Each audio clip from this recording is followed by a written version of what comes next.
B. But me, your man, Louie T. Well, to Thursday night football overtime. Broncos, Jets. This was supposed to be nasty. And look what we got. You know, I love when the football gods lay a surprise on us. Surprise! You thought this was going to be a terrible game. Turned out to be the best Thursday night game we've gotten all season long. As the Denver Broncos go to New York and do what I expected them to do. Now, it wasn't pretty, it wasn't easy, but it was gritty, and most importantly, it was a dub, which I needed to get off to a good start this week as the Broncos got it done 37-28 over the worst team in football. I've proclaimed them the worst team in football. Did that 2 weeks ago, and they're living up to the hype. This Jets team is awful. Sam Darnold, bless his heart, he's trying to do everything he can to help this team win. And despite his head coach, who was just god-awful and doesn't deserve to be a head coach in this league, despite the lack of talent around him, if not for Jamison Crowder, I don't know what he would do out there. Sam Darnold was the leading rusher and passer in the game for the Jets tonight. This is horrendous, all right? And Kalen Ballage, who I actually like, he can't seem to execute a blitz pickup to save his damn life. He's trying to get Sam Darnold killed out there. So there's a lot wrong fundamentally with this Jets football team. And thank goodness for the Broncos being able to take advantage of some mistakes made late. I thought a poor decision by head coach Adam Gase to elect to kick a field goal when you need literally 6 inches for a first down. You deserve to lose the football game. You're 0-3 and you're being conservative in a game. And I understand the security blanket of, hey, I want to take the lead. The last 3 possessions for this kid, he's thrown 2 interceptions.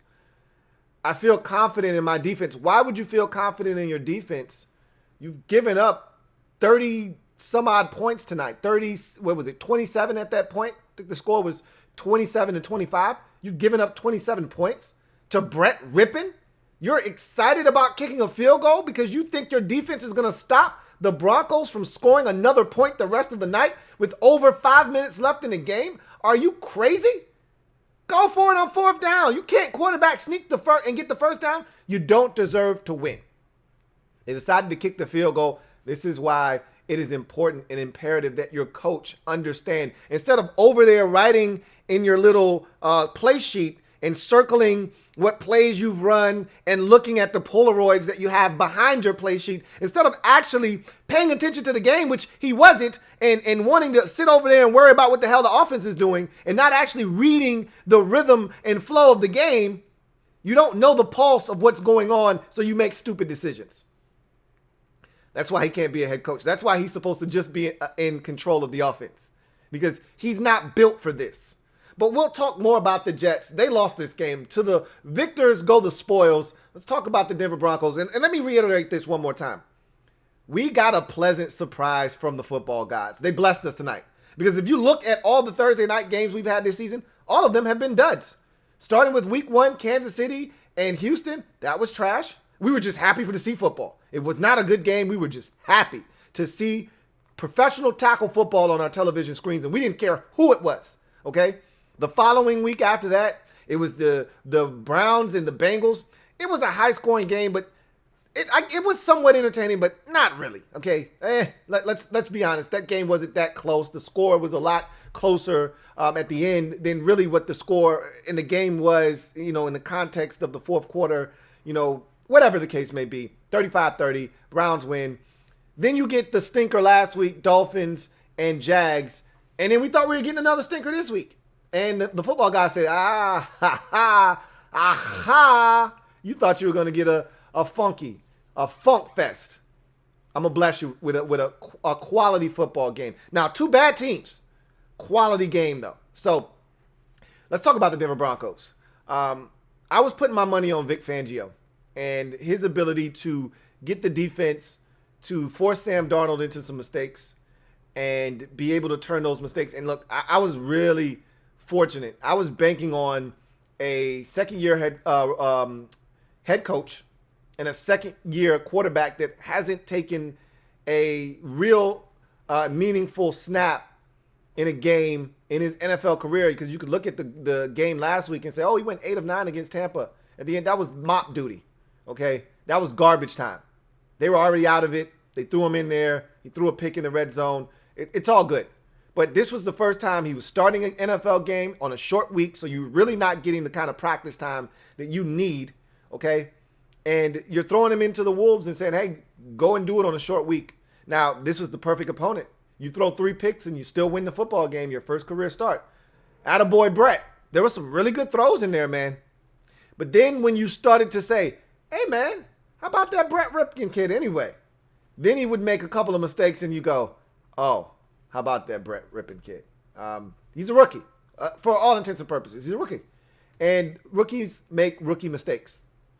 And he did that. But he also made some throws. That throw to Tim Patrick for his second and final touchdown pass of the game. That was a thing of beauty. Okay. That block at the end, that was a hell of a play by him to get Melvin Gordon III into the end zone for the game-clinching score there.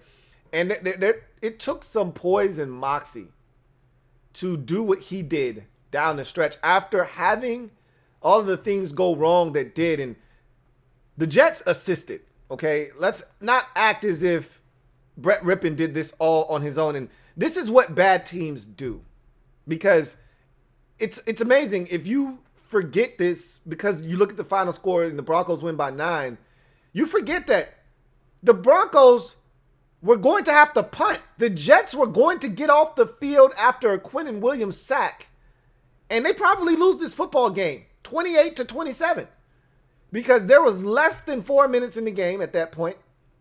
Broncos only have 2 timeouts. Essentially, if the Broncos or the Jets are able to get 1 first down, this game is probably all but over. And instead, Quinnen Williams grabs the face mask on the sack, picks up a personal foul penalty. The Jets had 8 accepted penalties in the first half, the most by any NFL team in a first half of a game this season. They're a mess. They can't get out of their own way. Even when the Broncos tried to give them this game, gift wrap it for them, they refused to take the offering. And it's a shame, because some of those guys out there were busting their ass and they deserve better. But Adam Gase not going for it on 4th down was a poor decision and a mistake, in my opinion. And then the penalty on Quinnen Williams was just an absolute backbreaker, because 3 plays later, you get the Tim Patrick catch down the sidelines, and in effect, you're in field goal range at that moment. And even though Brett Rypien tried to piss the game away with the intentional grounding penalty, they still bang home. And kudos to Mormon, their kicker. Is it Mormon? No, it's not Mormon. That was the punter of the Bills. It's something men. Anyway, he was outstanding in this game.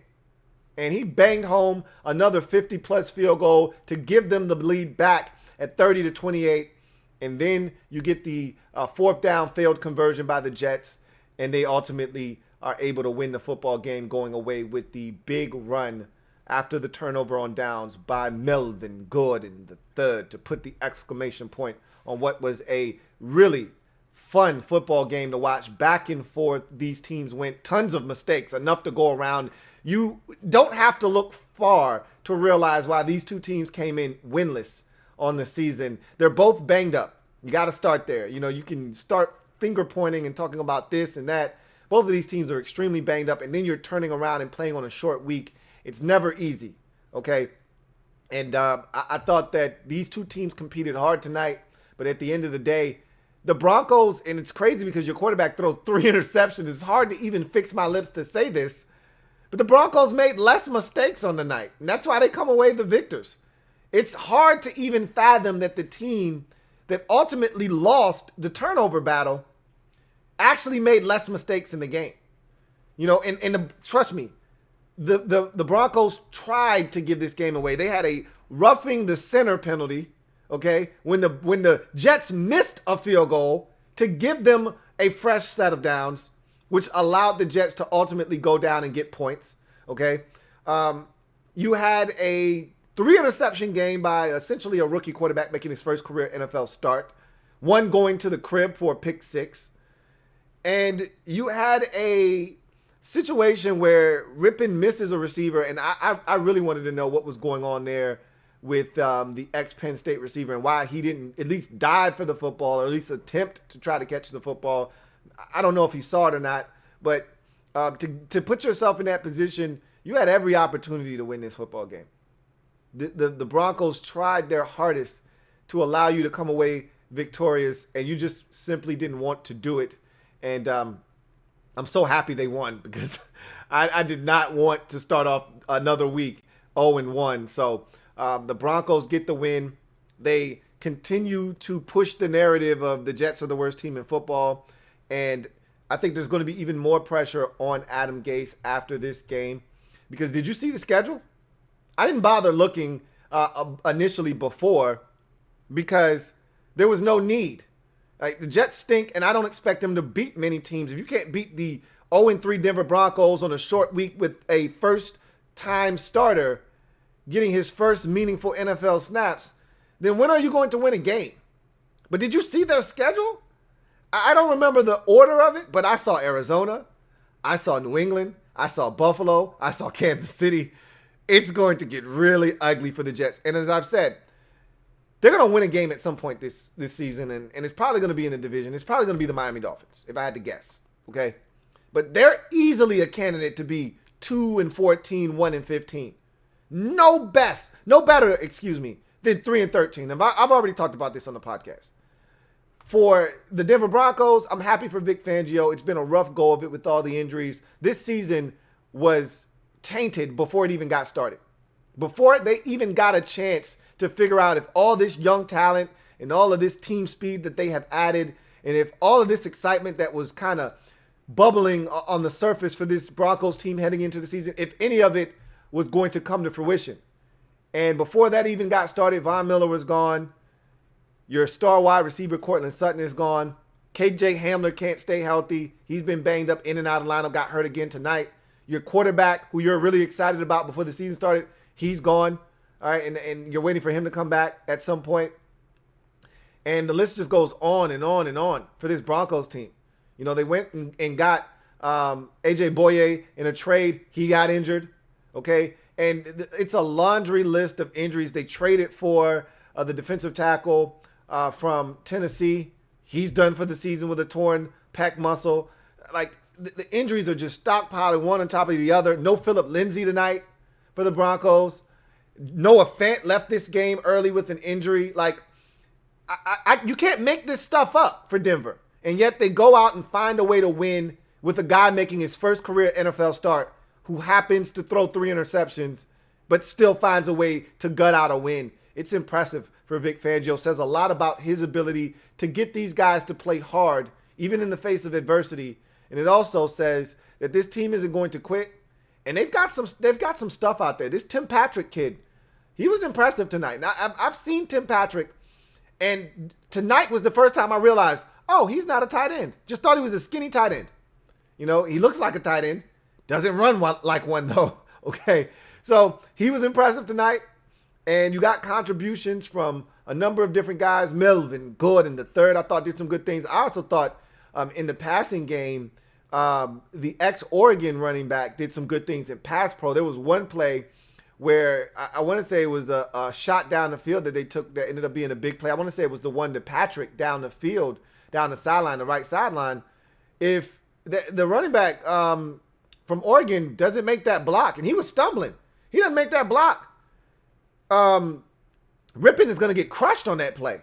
He may even fumble that football. It was a hell of a play by the running back.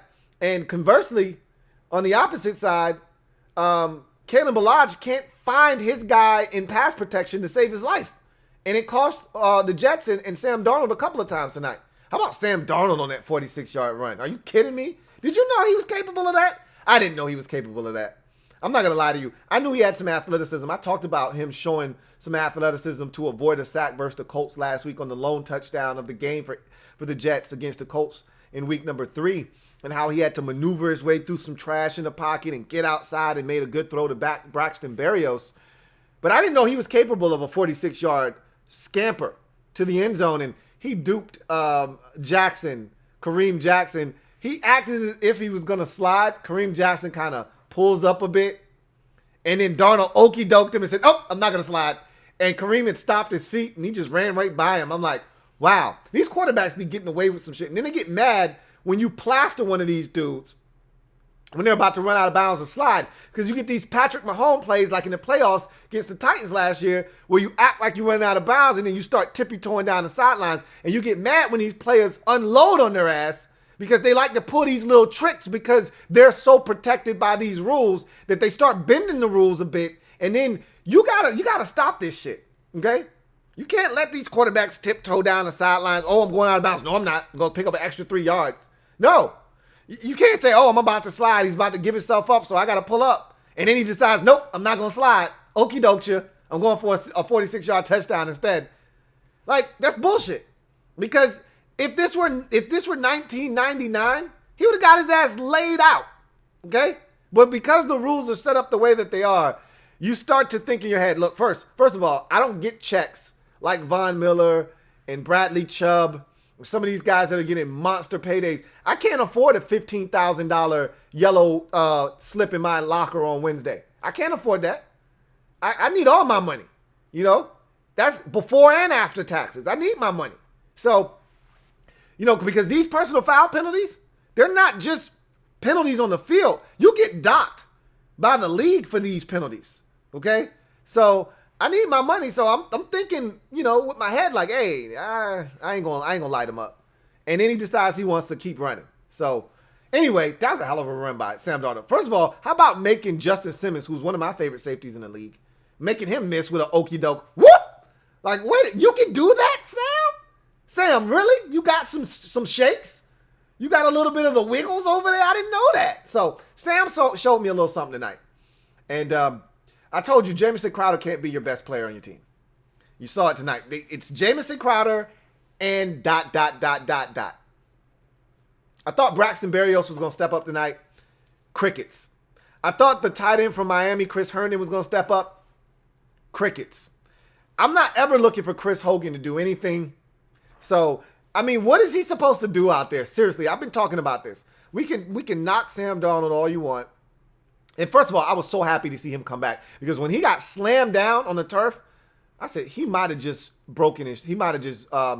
popped his shoulder out of the socket. Like, literally, he might have just separated his shoulder. That was a violent slam onto the turf by that Broncos linebacker. And I thought he wasn't coming back. I was so happy when he came back out of the locker room, got his helmet, and was like, yo, I'm good. Started throwing the football. I was like, man, that's a great scene.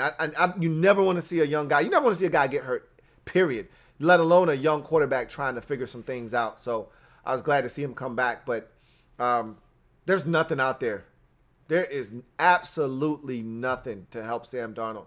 I talked about this on the podcast on Wednesday about how, or it was Monday, I think it was, how there's nothing. It was Monday's podcast. Absolutely nothing out there in either of these New York teams.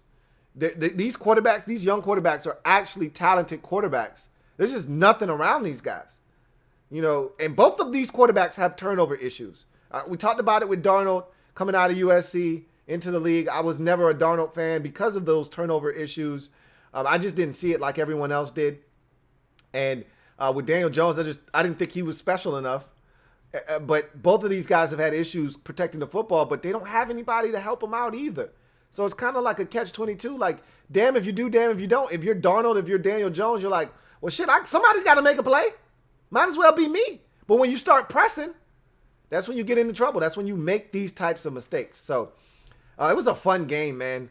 I was really impressed with Brett Rypien, even though he threw 3 interceptions. I thought he made some really good throws out there. He showed some poise. I thought he did some really good things out there for a guy that has never made an NFL start in his career and really hasn't had a ton of experience nor time. I thought Brett Rypien did some really good things tonight. Some things to build on. And you know what this reminds me of is Nick Mullins. You know, Brett Rypien isn't a starter in this league. But you know what he could become? A quality backup quarterback.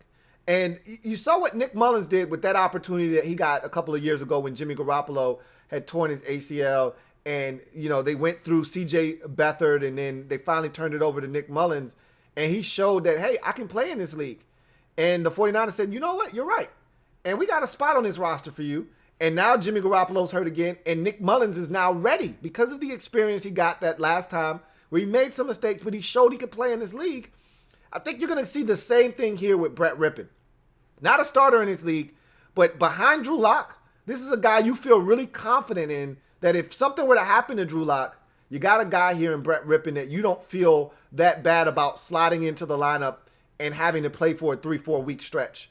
And I think this is going to be invaluable experience for him. If he gets, what would be nice? He can get one more start under his belt. And I think Drew Lock is ready to return here shortly. If he can get one more start under his belt, get some more experience, I think this is a guy that you could look at next year and say, hey, he's the number 2 here in Denver, not Jeff Driscoll. So I thought he was impressive. Good to see Melvin Gordon the third running the rock out there. I was fussing at him because I said, this has always been his thing. He thinks he's a hurdler. Stop trying to jump over guys. I thought he might have just messed up his groin doing that because I saw Pierre Desir, the French assassin, put a helmet right in his crotch. And I said, man, that doesn't look good. And he got up holding his package. And I'm like, yeah, that's what happens when you want to do stupid shit. Stay on the damn ground. I always tell these players, didn't you watch Willis McGahee in the Fiesta Bowl like 15 years ago when he decided he wanted to jump in the air and a helmet was put directly on his kneecap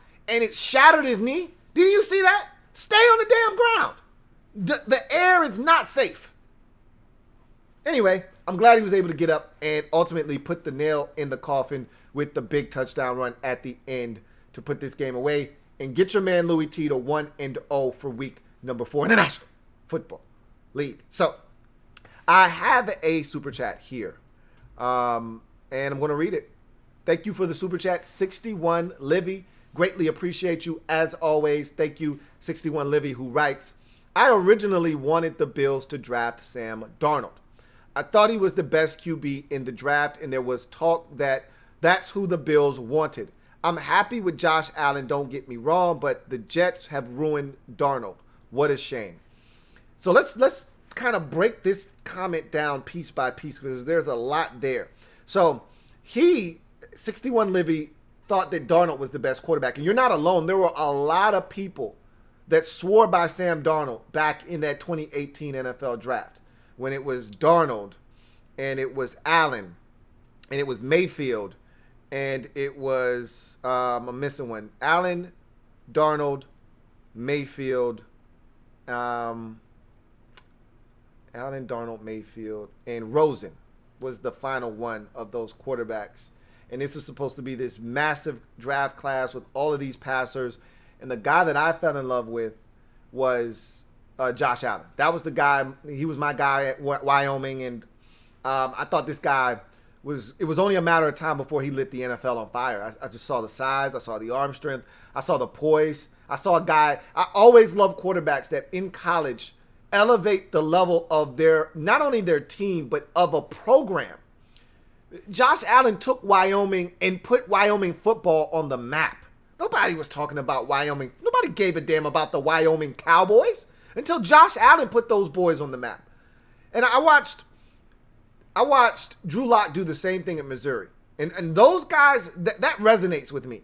When I see a guy come into a program that's downtrodden and elevates them to a real contending program, whether it's just in their conference or on a national stage, that speaks volumes. You know, not anybody can just go into Oklahoma and win, but that's a tailor-made program. You know, when you see all these Heisman Trophy winners and all these guys step in there, whether it's Baker or Kyler, it's set up for success. That's not, I'm not saying it's the easiest thing to do, but it's set up for success.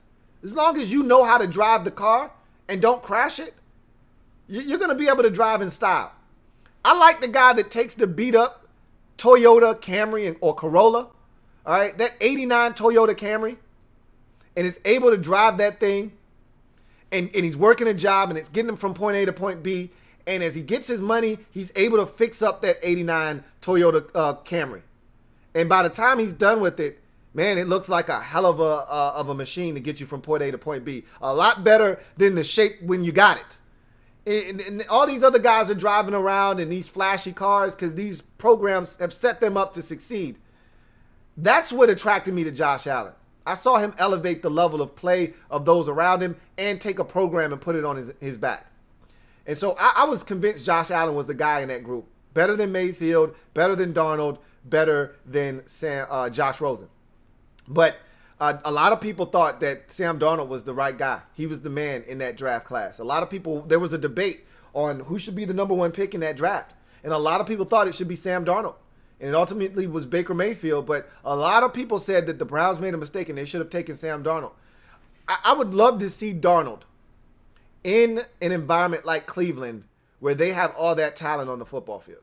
I'd love to see Darnold in an environment like that because he's in a no-win situation with the Jets. It is horrible. All right. It's the worst situation in football right now from an offensive standpoint in terms of talent. They've got nothing out there. Again, Jamison Crowder is cool. He can't be your number one target, though. You're not going to win games with Jamison Crowder as your number one. You're not. And he had over 100 yards receiving tonight, did Jamison Crowder. You heard Sam Darnold. He loves him, and he should. He's a good football player. But he's no more than a number two at best. Truly, I think Jamison Crowder should be a number three option on a really good football team. You know, you put him on a good football team, he's your third best wide receiver. You know, if you don't have as much talent, he's your number two, and that's okay. I'm fine with Jamison Crowder as your number two.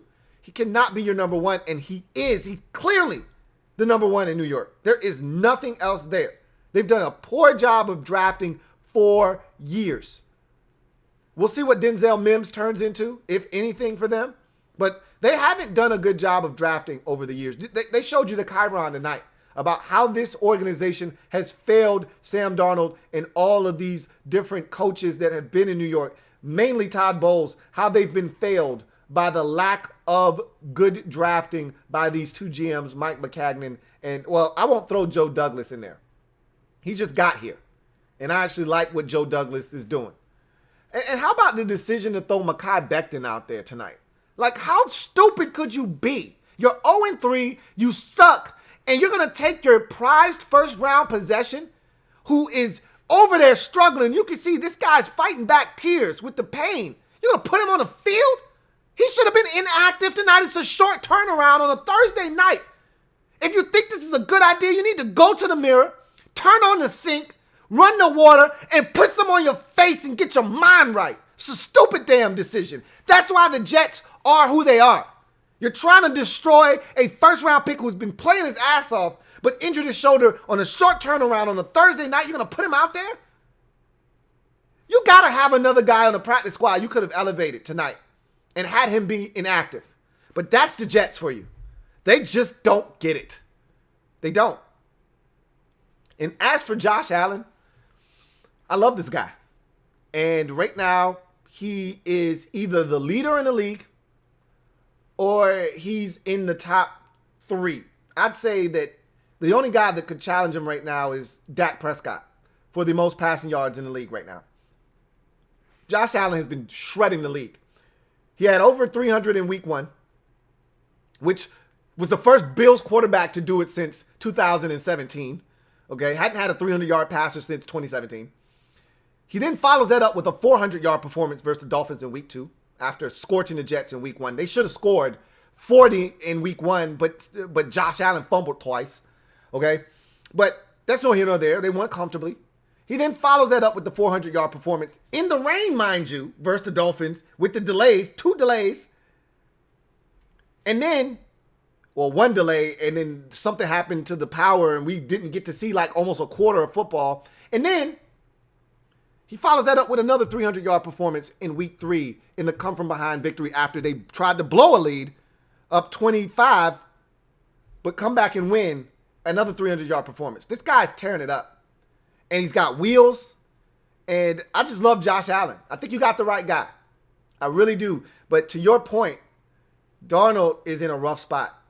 And it'd be really interesting to see what would happen if he was in a situation where there was a lot more talent and stability around him. But it's just not, you know, and he's not ruined yet, but they are in the process of ruining Sam Darnold.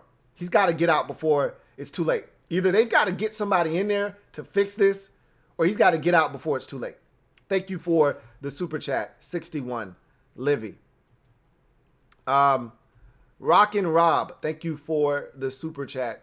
Rockin' Rob writes, why no fantasy / survivor / pick'em this year? Actually, Rockin' Rob, I'm doing the survivor pool and the pick'em this year. I don't know where you've been, but you must have missed out on that. I'm not doing fantasy this year because I don't do fantasy. And last year it was a mess, even though I enjoyed you guys being able to partake in fantasy on my, on with the brand, but I don't do fantasy. And what I found out last year is this sucks. I just wanted to be the commissioner of the league and let everybody else play. But in order to, be a commissioner, you have to actually be involved in the league. Like, you can't just oversee the league. So I had to actually be the owner of a team, but let somebody else run it, which was stupid. Like, I'm not a fantasy guy. You guys know this. So I just wanted to get the fantasy thing a rest. Maybe I'll come back around to it eventually, but I took a break from it this year. But I'm always going to do the survivor pool. I'm always going to do a weekly pick'em pool. I've got the year-long pool, which is winners and losers. I got the weekly pick'em pool every single week. Obviously, that's closed for this week because Thursday night game has taken place. But every week, you can play in the weekly pick'em pool. All you got to do is go to the website, which is down in the description below, and go to the site and click on LTN exclusives. And then from there, you go down to the weekly pick'em pool. You'll see a button that says play, make your week, whatever picks for this week. It will say make week 4 picks. Click on that button, play, pay your money, and you're in. So still doing survivor pool, still doing the weekly pick'em pool, but not fantasy this year. But thank you for the inquiry, Rockin' Rob. Really appreciate that. All right. Got some comments. We'll knock down. Let's see. We are at the 33-minute mark, so we got 27 minutes left. We'll knock down as many comments as we can. Remember, if you want your comment read, use the hashtag LouieTLive to have your comment read on the air. If you want to jump to the front of the line, super chats are the way to do so. With that being said, Lortz of Orthanic will get us started tonight. And he says, this was one of the funnest games all year. A great mess the whole way through. It was a beautiful mess is what it was. Turnovers galore. We got some rain in, from, the start of the third into the early stages of the fourth. You got field goals, penalties, just bad, decision makings from both of these quarterbacks. Can't take a sack, they take a sack. Can't take a sack, intentional grounding, which is in effect a sack.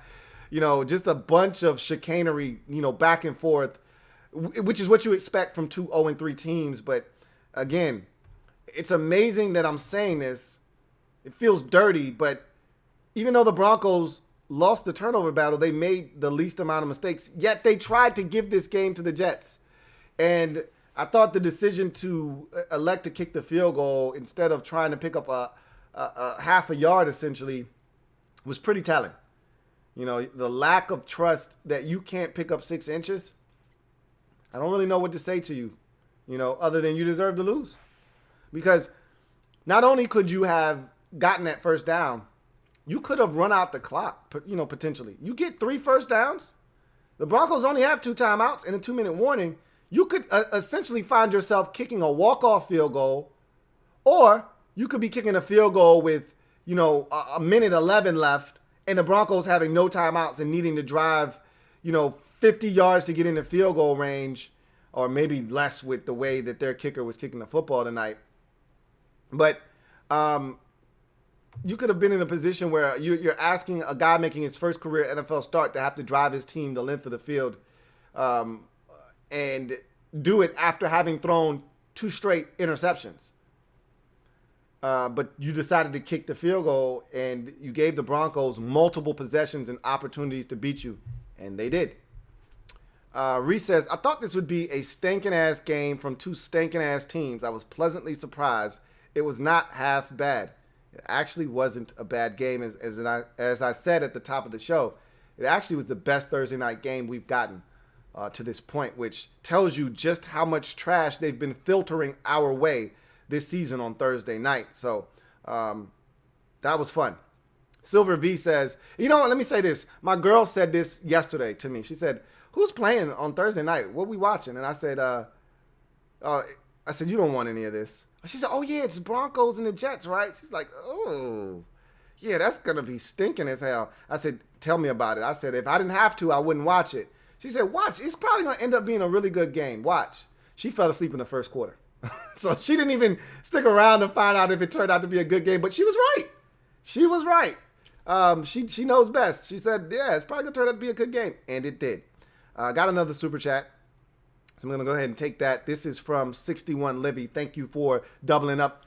Double up. Thank you for doubling up, 61 Livy. Greatly appreciate you. 61 Livy writes, not sure if you already commented on this, but do you think this is Gase's last game? Because it should be just because of Becton. I don't think it's his last game. You know, there was a comment, there was a report out there before this game started, and Ian Rappaport wrote up a story about how even though his job has been in question, he's not on the hot seat yet in New York, is Adam Gase. He's getting close. That seat's getting warm. To me, the seat should be piping hot right now, but don't worry. You know, for those of us who want to see Adam Gase gone, and look, I'm never one to advocate for a man losing his job because sometimes we forget that these are human beings. They have families. You know, if a guy gets fired, his family lives in New Jersey, he's got to uproot his family and go elsewhere to find new work. However, he stinks, and he is destroying this franchise. And so something must be done. And I think eventually they're going to move on from him. And I told you what the schedule looked like. I don't know the exact order. I just know Arizona's next. But, you know, in the next 5 games, in some order, I can't tell you the exact order. They're not winning any of these games, though. It doesn't matter what the order is. It's Arizona. It's New England. It's Kansas City. It's Buffalo. All right? Good teams. You know, they're not beating any of these teams, okay? They're going to get mollywopped this year, are the Jets. And they're going to be 0-8 before you know it. And they're going to look up and they say, all right, we got to do something. We've got to do something or we'll end up being 0-16 this year. So I don't think he's getting fired after this game. But I think he's going to be the first coach fired in season this year. I think he's going to be the first coach to be relieved of his duties at some point this season. The best time to do it is at a bye week. You know, it gives that new coach an opportunity to get settled in, to put a game plan together, and kind of get acclimated to the new responsibilities of being the interim head coach. And so I don't know when the Jets' bye week is, but if I'm the Jets, that's probably when I'm looking to make this move, and not a moment sooner. So we'll see what they decide to do. I don't anticipate that he gets fired after tonight. It's not like they came out and got mopped 35-3 and the team quit tonight. That's not what happened. But to your point, and I've already kind of had a mini rant on this, you know, the whole the handling of Becton tonight was just a farce. And that's, to me, a fireable offense on its own. You know, you're taking a guy that we spent a top 10 draft pick on, and you're risking him in a season in which we're going to stink, and we're already 0-3, and it's on a short week. It'd be one thing if Becton was trying to tough it out on a Sunday. And he's had all week to recuperate. He's gotten stem treatment and a bunch of therapy, and he's going to try to give it a go on a Sunday. This is a Thursday. He just injured himself on Sunday. He's your first-round draft pick. He shouldn't even be dressed tonight, and yet you told yourself, we're going to just dress him, but he's only playing in an emergency situation. And after one possession, this guy's in the game. After one snap, this guy's in the game, and he's trying to gut it out. And after one possession, he's on the bench trying to hold back tears because his shoulder is absolutely killing him. Are you kidding me? Seriously? The one guy that has been playing outstanding football outside of Jamison Crowder is Mekhi Becton on the offense, and you're going to put him at risk? That's rough. That's really rough. But I don't think he's getting fired. 61 Levy. Thank you for the super chat. Really appreciate that. Let's see where we are. Silver V, I think is where we left off. He says 0-16 is a real possibility, but they won't draft Trevor Lawrence, or would they? That's a really good question. Remember, that's what we talked about on the podcast. So if you want to get some insight on that, the podcast is... I didn't answer that question on the pod. I just posed that. I just threw that out there. All I did was set the table for you guys. Okay? You go ahead and eat, and you do the dishes. Okay? So, I don't know. You know, what would be interesting is what the new head coach thinks of Sam Darnold. That's what it will all boil down to. If the new coach is like, yo, Sam Darnold is cool, but Trevor Lawrence is the best thing I've ever seen coming out of college football, then he's going to draft Trevor Lawrence. But it'll be interesting because they're going to be number one overall. So they're going to have a decision to make. If you love Trevor Lawrence and you think he is the man, I think you draft him and you trade Sam Darnold and you get a second-round pick for Sam Darnold. Maybe you're able to coax someone into giving you Sam Darnold for a first-round pick. I don't know. You get something for him, though. You don't just give him away. Emperor Meach says, the Jets are on a whole new level of awful. They beat themselves with poor execution on offense and defense and lacking discipline with all of those penalties and all the drops. Shaking my head. Absolutely. That's what bad football teams do. They find and create new ways to hit a new low. Just when you thought it was safe to come out and potentially get you a win, your dysfunction shines through and you make the kind of mistakes that get you to 0-4 on the season when you had a game that was very winnable right in front of your face. I mean, the penalties tonight were just egregious. Some of these penalties, you just say to yourself, what are you doing? You know, the first personal foul penalty where the linebacker hits the offensive lineman, like, what are you doing?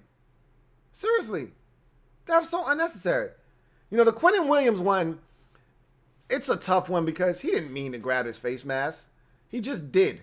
You know, it happens. You just put your arm anywhere you can on a guy and you grab, and he just happened to grab the opening of the face mask and turned it. And it was the right call, but that's unfortunate. You're making a great play. You're hustling, and you just so happen to make a mistake in the process of trying to help your team win. That's a tough one, but there are a bunch of other boneheaded penalties in this game that were very avoidable. I mean, the catch that they gave up on the first touchdown to Jerry Jeudy, I mean, Pierre Desir, and that's my guy, the French assassin. Yeah, and he actually had a bounce-back game with 2 interceptions, including a pick 6, but you can't give that up. You know, the third down throw to Tim Patrick down the sidelines with Lamar Jackson in coverage, who's a rookie. You can't give that up. And that looked like some kind of mix-up in coverage. He looked like he thought he had help over the top, and he let that guy go. Like, what are you doing? Just a lot of nonsense going on. And I can tell you this much, too. Vic Fangio, who's not a notorious blitzer, but a creative guy defensively, man, he was blitzing the draws off of Darnold tonight. I'd love to see the percentage of snaps that he blitzed on. I'd like to think that it's every bit of 60%, 65% of snaps tonight that they blitzed on. And I bet on third downs in obvious passing situations that they blitzed at least 85% of the time. They blitzed a ton tonight. 5 guys or more. Thank you for that comment, Emperor Meach. RG3 hashtag says, Adam Gase probably the worst coach in pro sports right now. It's hard for me to co-sign on that because I don't know all the coaches in every sport, but he's pretty damn bad. I know he's the best, he's the worst coach in this league. That's for certain. I don't know how he would, fare in MLB or in the NBA, but Emperor Meach says Trevor Lawrence should just stay at Clemson to avoid the Jets. No, you got to come out. And again, at some point, they're going to get some things right with the Jets. And that's why I said you never know. Joe Douglas, I actually thought had a really solid draft this year. I like the guys that they took in the draft, and we're going to see how it turns out. But, if you draft Trevor Lawrence and you're able to move Sam Darnold, because I don't see the purpose behind having both of those young quarterbacks. If I'm the Jets and I'm going to draft Trevor Lawrence, I'm going to move Sam Darnold for at least a second. If I can coax someone into giving me a first for him, I will. And then I'll just use that draft capital to get me another guy that I think can help Trevor Lawrence. So there's a way to fast track this if you're the Jets. You just got to be willing to be on board with what you're going to do moving forward. And to me, that's what I would do. If you think, and again, you have to think that Trevor Lawrence is exponentially better than Sam Darnold. If you don't, then you don't draft Trevor Lawrence, but rather either you do one or two things. You either trade that pick and allow someone who is desperate, you just absolutely rape them and get multiple firsts in a second, and that will help you fast track the talent around Sam Darnold. If you're going to go all in on Sam Darnold, this would really prove that you're going all in on Sam Darnold. Or you say, you know what, Sam, we think you're damaged goods now, and it's our fault. And we apologize for that sincerely, but we're going to give you a fresh start somewhere else. And we're going to take Trevor Lawrence, and then we're going to go and get him some pieces to try to help him hit the ground running here. We've already got the left tackle that we think is going to protect him well. We've got a bunch of draft capital to now go out and get some ammunition for him in terms of skill guys. And we think we can build this thing the right way. And you're a part of what's going to help us do that by us moving you and getting some draft capital. So it'll be interesting to see what the Jets decide to do. That is for sure. Assist _ says, do you think this season will continue to be careful of not putting anything bad in the atmosphere? I don't even know what you are asking me there. So we're going to just go to the next one. Reese says, why do we see so many passes to a wide receiver who is wide open fall short? You think it'd be the easiest play in football. It's tough because when you see a guy wide open, the thought process is, let's just not miss this throw.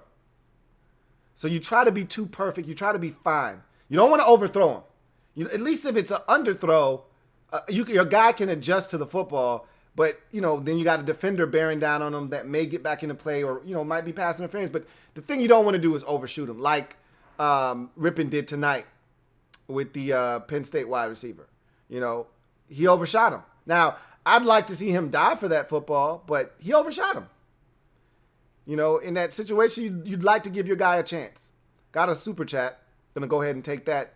It's 61 Livy tripling up. I really appreciate you, 61 Livy. Thank you so much for the super chat again, who writes, I think we both agree that they will fire Gase at some point.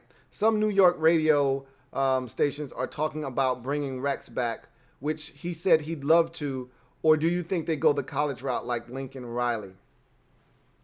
I don't think Rex Ryan is going to be a head coach in this league again. I think there is some nostalgia there with some Jets fans, but I don't think he is the right man for the job. I don't think, for one, if you believe in Sam Darnold or you believe in Trevor Lawrence, you're not going to get a defensive-minded head coach to be that guy's coach. That's not how it's done in this league anymore. Generally, when you got a young quarterback, you marry him with a young offensive mind. So a guy like Lincoln Riley would make a ton of sense. If I'm Lincoln Riley, I'm not leaving my post at Oklahoma to come be the head coach of the New York Jets. I'm just not. That's not a situation that I want to be in. I got a great job at Oklahoma. I'm not looking to leave right now at this very moment. Now, if the right job were to arise, maybe I make that leap. But I'm not leaving my Oklahoma post where I've got a comfy, cozy job, making a ton of money, and less of a headache than I would with the Jets. Not leaving for and at some point he'll get the itch, I believe. At some point, Lincoln Riley will get that itch. Now, will it be enough? It was never enough to wrestle away Stoops, but would it be enough to wrestle him away from Oklahoma at some point? I think so. I just don't think this is the right job for him at this time. But they could definitely go to the collegiate ranks looking for someone. We saw Matt Rule be lured away from Baylor. to the NFL with the Carolina Panthers, you come with enough money and enough of a sell job, you can, and it's a big market. It's New York, or New Jersey. There could be enough of a sell there to get him on board. But I don't know. I think they're going to go with somebody offensive-minded, like an Eric Bieniemy or somebody like that everyone's been saying, hey, this guy needs an opportunity. You're going to take a young, offensive-minded guy and marry him with your young quarterback, whether that's Darnold or Trevor Lawrence or whomever. I think it's going to be an offensive-minded guy when it's all said and done. I don't see it being anybody on the defensive side of the football. So thank you again for tripling it up, 61 Livy. See where we left off at. Protect Sports says the Jets should blow it the hell up. Fire Adam Gase, trade Le'Veon Bell, trade Jamison Crowder, draft Trevor, and etc. This team stinks. They will have the number 1 pick and a new GM and staff. I don't think Joe Douglas is getting fired. He just got here. And like I said, I think he's actually done some good things. And, a lot of the bad contracts that they've signed guys to, whether you're talking about the C.J. Mosley contract, he has not been a good signing for the Jets. In the 2 years he's been there, he's been injured. He literally played in like 3 games last year, and then he sat out due to COVID-19 this year. So he hasn't really been a good investment on a good return on that investment. And then you look at Le'Veon Bell, he's just not a good fit with Adam Gase. They can't stand each other. And he's been nicked up too.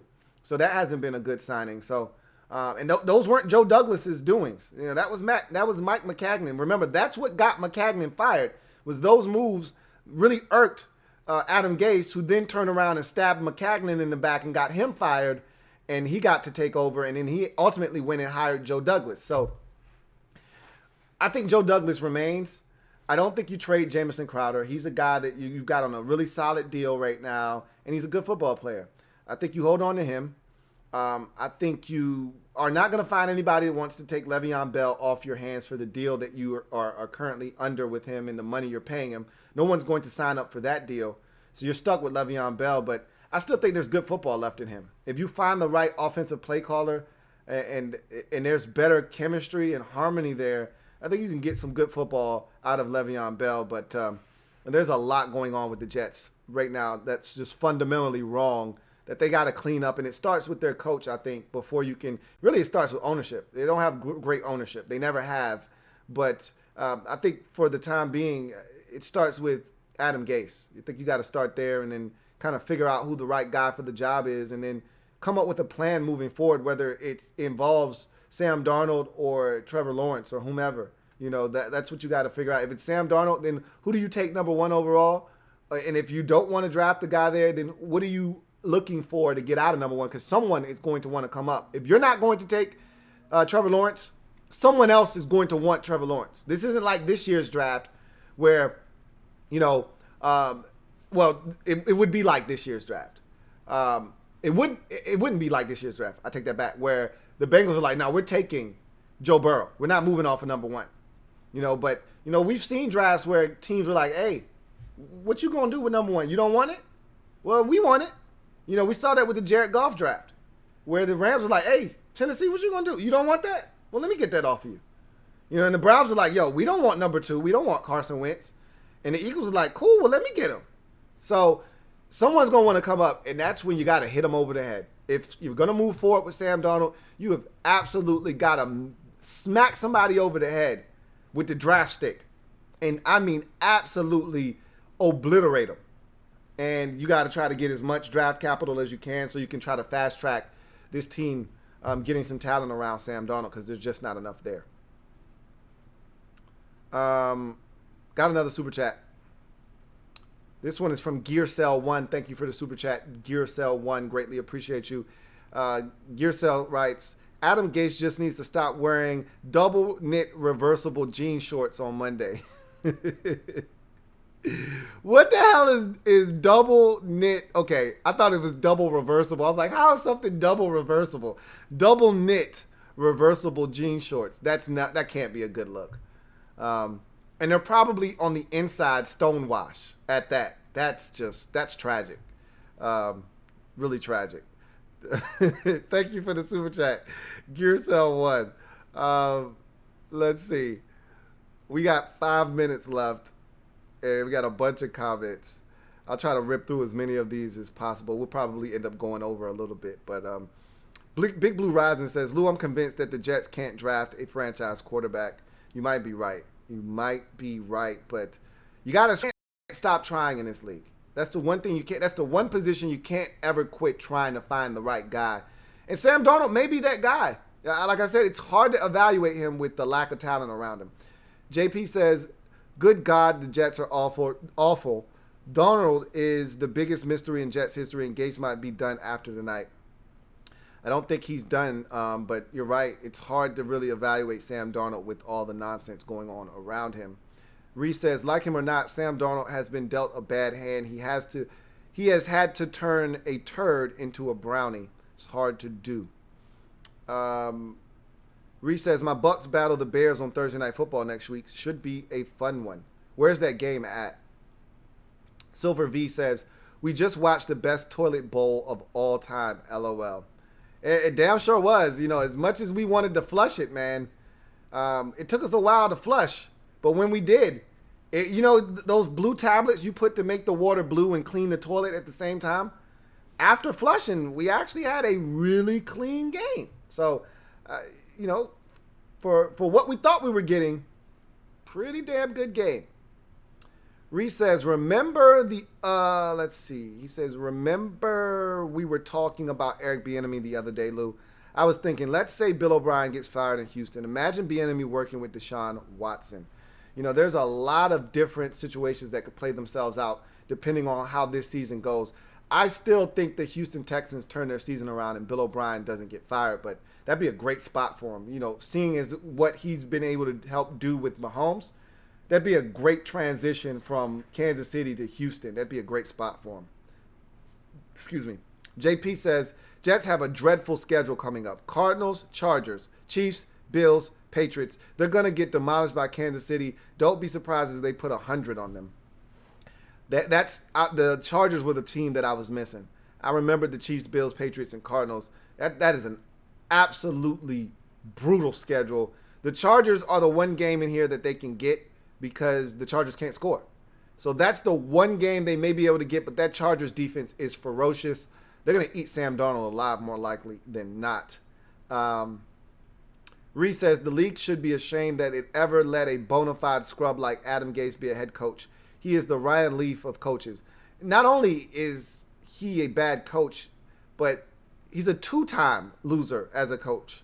I don't know how he got a job. It'd be one thing if after the failed experiment in Miami that he went back to being a coordinator for 4 years, lit it up somewhere, and somebody decided, let's give this guy another look and another spin. But he got a job after what he did in Miami. He gets another job immediately in the division. They had an up-close and personal look at what this guy was doing to that Miami Dolphins organization, and they turned around, and this is why they deserve everything that they're getting. They turned around and said, you know what? Miami isn't half bad, even though they were one of the worst teams in the league. Miami's not half bad. And I get it. Adam Gase won a division, or not won a division, made the playoffs with Miami in his first year. And they probably looked at that and said, you know what? The Dolphins are dysfunctional. And, isn't that the pot calling the kettle black? And that's a team that doesn't have any self-introspection. But they probably said, you know what? Miami is dysfunctional. And they don't know what kind of a coach they really have. They got a really good coach. We're going to show them. We're going to get Adam Gase, and we're going to have him come here and work with Sam Darnold, and he's going to turn this guy into an all-pro quarterback. Good luck with that. Emperor Meat says, also, Adam Gase didn't know he had 3 minutes left in the game, right? Run the football. He said the Jets' last 2 drives were all pass plays. He helped Denver out doing that. I didn't have a problem with them running the football or throwing the football because they were trailing in the game. And they weren't having any success running the football. As I mentioned, Sam Darnold was their leading rusher tonight. So they wouldn't have been able to run with any success. They hadn't run the football all night long with any success. The only issue I have with Gase and his play calling tonight was the decision not to go for it on 4th and inches after the challenge by Vic Fangio, which revealed that Jamison Crowder was short of the line to gain on 3rd and 7. Instead of him electing to go for it, quarterback sneak would have got you the first down. He decided to kick the field goal. I thought that was the wrong mistake. But outside of that, I don't know. I don't think I had any issues with him and his play calling tonight. Derek B says, you've never been more wrong. Were you not entertained? I was super wrong. I was definitely entertained. I was definitely entertained tonight. And I was super wrong about tonight's game. And that's not the first time I've done that. Thinking, oh man, we got a stinker on our hands. And it turns out to be an absolute gem of a game. But I really was not expecting this to be as good as it was, especially after I found out Brett Rypien was starting. Even though, I mean, Jeff Driscoll wasn't going to be much better. You know, it probably was better that Brett Rypien was playing. Some fresh meat, a new guy to see. But I was actually impressed with Brett Rypien, you know, despite the turnovers. He did some good things tonight. Really helped them win the football game. Gregory Lightbody says, Washington football team should forget about T-Law. Jets got it locked. Yeah, no, the Jets are going to get the number 1 pick in the draft. Don't worry about that. Reese said, Jerry Jeudy gave Pierre Desir the old nutsack to the helmet. I call it a ball fragment catch.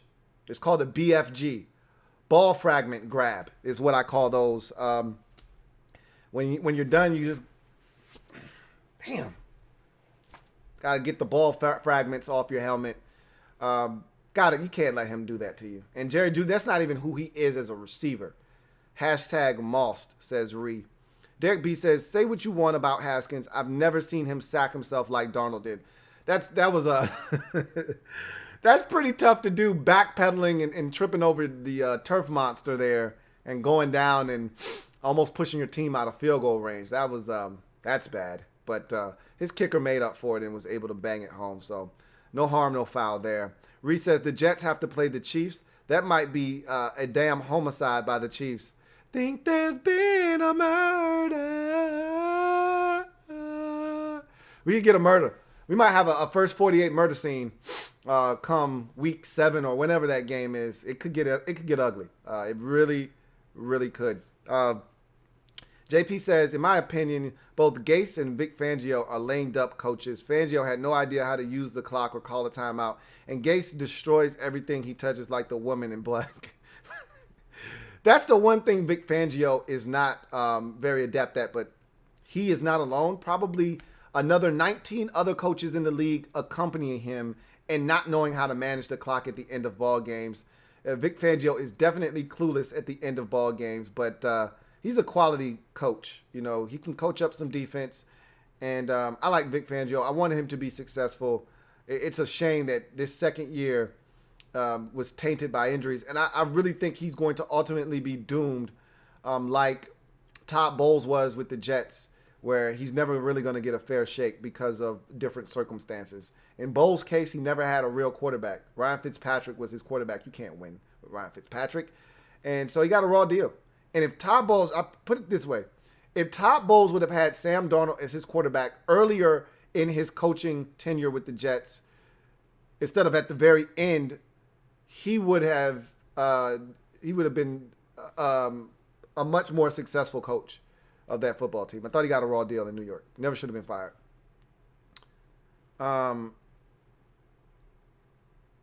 Let's see. Young Deck says, should the Jets go O-line early next draft or should they go after a QB? Just depends on what they think of Sam Darnold. That's really what it boils down to. Is, are you sold on Sam Darnold? Do you really think he's the future of your franchise? If not, you take the quarterback. If you do think Sam Darnold is a guy that is the future of your franchise and you do not want to move on from him and you want to push all your chips to the center of the table, you trade out of that number 1 overall pick. You get draft capital and you use that draft capital to then build around Sam Darnold. So it's really boils down to what they think about Sam Darnold moving forward. Ali Side says, man, Lou, I sleep like a baby during the game. Hope I didn't miss anything. It was a good game. I mean, it's not one of those games we'll be talking about for years to come. But it was a good game, better than what we thought. Derek B says, happy for Poole. You can only kick a man so many times before he gets pissed off and hits back. I think you mean for the French assassin, Pierre Desir, who was getting picked on in this game. Both of the passing touchdowns for the Broncos came against Desir. Actually got his hand on that second one. That was a great throw by Brett Rypien in the back of the end zone. But Pierre Desir struck back, made 2 big plays, both interceptions, including the second one, which was a pick six, which was a major play in this game because before then, it looked like the Broncos were going to pull away. They were up 11 at that point of the game. And this is why this game was so freaky because at one point you say, okay, the Broncos comfortably have this. They're up 11 at, I think the score at that time was 27-16. And then you get the pick six. The Jets go for 2. They don't get it. It's now 25. So it was 18. They were up 9 at 18 to... What was the score? It was 16, wasn't it? 16. Yes, it was 16 to... it was 27-16. And they got the pick six. They went for 2. They didn't get it. They ended up having to kick a field goal after the next interception by Poole, and that cut it to 1. And or 2. Cut it to 2. And then they ended up getting the possession of the football after another possession. And that's when they went down there and had the chance to really put the Jets, the Broncos, on their heels by going for it on 4th down. And that's when he elected to kick the field goal. And that was a poor decision by Adam Gase. Let's see. Tretoria says, bye-bye, Adam Gase. Jets defense cost them the game with dumb penalties and missed tackles. A lot of mistakes by that Jets football team tonight, not just the defense alone. Valor Watts says, Rypien has made more plays and showed more accuracy than Haskins despite the picks. I won't co-sign on that. Gregory Lightbody says, if the Jets were to offer Darnold or Trubisky for trade, would you take one over Haskins? Nah. Maybe Darnold is interesting, but I wouldn't take Trubisky over Haskins. I'm just hoping Haskins works out, honestly. Reese says, from my experience, Todd Bowles is a damn good football coach. He was set up to fail in New York. They didn't deserve him. I feel the same way, but it's not enough opportunities for brothers in this league to be coaches. I thought Todd Bowles got a raw deal. All he did was win with the Jets. You know, it got ugly towards the end of his tenure. But this guy, anybody that wins 10 games with Ryan Fitzpatrick at quarterback deserves it. That's like the equivalent of winning a Super Bowl, and now you have, 2 or 3 years of reprieve from any kind of scrutiny. You win a Super Bowl and you can go 5-11, 5-11, and I still don't want to hear anything. I just want a Super Bowl. Leave me alone. Okay? It's not until 3 years later that you can start talking shit about me after I win a Super Bowl. I get 2 years in the hole after I win a Super Bowl. Don't talk to me. I can go 4-12 and 3-13 the next 2 years. Hey, you see this? This is a Super Bowl ring. Get out of my face. All right? When you win 10 games with Ryan Fitzpatrick, you just flashed I just won 10 games with Ryan Fitzpatrick card, and everybody needs to get out of your face. And I thought he just didn't get a fair shake in New York. I really didn't. JP says, is Quinnen Williams a bust? No, he's not. And remember, you guys love throwing the B word around. He's a second-year player. He made some plays tonight, though. He made some plays. It's unfortunate that it's not unfortunate because if that sack is a sack and not a face mask, your boy is 0-1 tonight. So it's not unfortunate. It is for him. But for me, I was happy that was a penalty because without it, I think the Broncos lose this football game. Anyhow, that's it. We're going to glide to the side and get out of here. I thank you guys for your comments tonight and chopping it up with me. Really appreciate you guys. This was a much better turnout than I expected for Broncos and Jets. I'm shocked that we got this many people to turn out. But it was a good football game. I thoroughly enjoyed myself. As my man Derek B said, are you not entertained? I was entertained tonight, thoroughly. So much so that I I started flicking back and forth between the baseball game and this game, and then I just said, remote down. I'm going to watch this thing, and I don't want to miss a single snap. So this was some good stuff, man. But the Broncos prevailed 37-28 over the New York Jets. Get their first win of the season. They're now 1-3 on the season. Meanwhile, the New York Jets dropped to 0-4 on the season. And a lot of questions in New York for Adam Gase. Not a lot of answers right now. And they've got a long time before their next game. And there's going to be some decisions made. I don't think Adam Gase is going anywhere right now. But the seat's starting to really warm up for Adam Gase in New York. And I think the hourglass is running out of sand for Adam Gase as Jets head coach. Did not like the way he handled Mekhi Becton this week and tonight. And you couple that with the fourth down decision that he made that I think ultimately cost his team the game. Now, hindsight is 20/20. They could have went for it and not gotten it, and then we would have crucified him for that.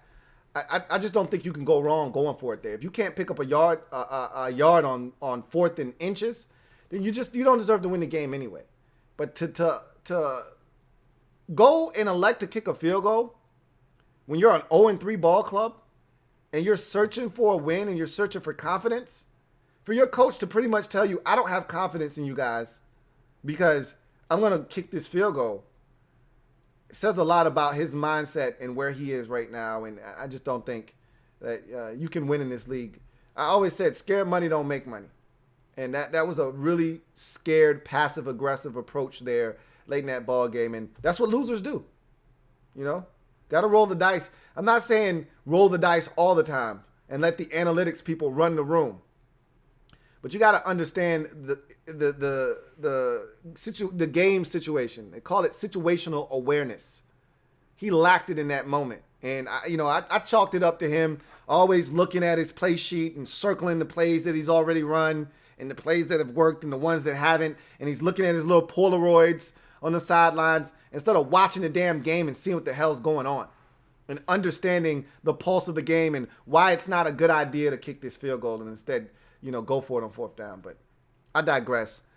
Jets are 0-4. Broncos get their first win of the season. Brett Rypien, despite the 3 interceptions, thought he actually did a solid job tonight. And he gets his first career NFL victory and his first career NFL start. Good for him. That's going to do it for me, your man Louie T. I thank you guys for joining me. Remember, if you haven't already done so, what are you waiting on? Subscribe to the Louie T Network for more great content. Hit that notification button so you don't miss a thing. And also, hit the like button on the way out. We've got a lot more to discuss this weekend as we're going to have a ton of really good football games. Looking forward to chopping it up with you guys in the near future. We got a podcast tomorrow, 12 noon, Louie T Network podcast. A lot of discussion about COVID-19, that game being postponed. So we'll have more to chew on with that situation, among other topics tomorrow. We'll get the Thursday night leftovers from this game, as well as my Week 4 money picks of the week. Until then, you guys enjoy the rest of your night. Adios, a mañana. I'll see you guys tomorrow.